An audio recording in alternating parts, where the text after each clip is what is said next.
प्रताप सरनाईकांच्या वाढदिवशी त्यांनी लोकसभेचं चित्र असणारा केक कापलेला आहे आणि त्यामुळे चर्चांना उधाण आलंय। शिवसेनेकडून संभाव्य उमेदवारांमध्ये प्रताप सरनाईकांचं नाव आघाडीवर आहे। त्या सरनाईकांनी लोकसभेचे चित्र कापल्यानं सरनाईकांच्या गळ्यामध्ये उमेदवारीची माळ पडणार या चर्चांना आता उधाण आलंय।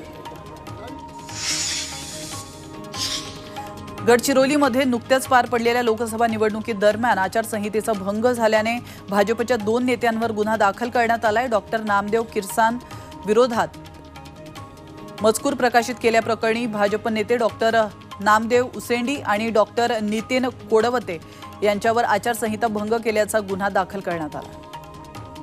तर इकडे चंद्रपूर जिल्ह्यातील भोयगाव जवळ अश्मयुगीन अवजारे सापडली आहेत। मध्यपाषाण युगातील आदिमानवाची अवजारे भूशास्त्र आणि पर्यावरण अभ्यासक सुरेश चोपणे यांनी शोधून काढली आहेत। तर आर्कियन काळातील रूपांतरित अमृत नोनी गॅस्ट्रिन अपचन ऍसिडिटी गॅस्ट्रबल ह्यापैकी तुम्हाला कुठलाही गॅस्ट्रिक प्रॉब्लेम झाला उपाय एकच अमृत नोनी गॅस्ट्रिन खडकापासून बनलेली असून यामध्ये अर्धमौल्यवान समजल्या जाणाऱ्या जास्पर अगेट त्याचप्रमाणे क्वार्ट्ज या खडकांचा देखील समावेश आहे।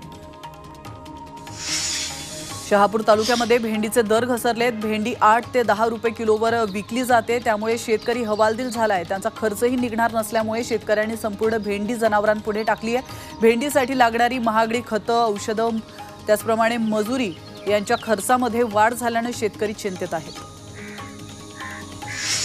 गडचिरोलीमध्ये रानटी हत्तीच्या हल्ल्यामध्ये ग्रामस्थ ठार झालाय। हा हत्ती रेपनपल्ली वनपरिक्षेत्रामध्ये 18 दिवस मुक्काम ठोकून होता। हत्तीने प्राणहिता नदी ओलांडून रेपनपल्ली वनपरिक्षेत्रामध्ये प्रवेश केला। त्यानंतर ग्रामस्थाचा बळी घेऊन घराचं नुकसान त्याने केलंय। या घटनेमुळे भामरागडमध्ये दहशतीचं वातावरण आहे।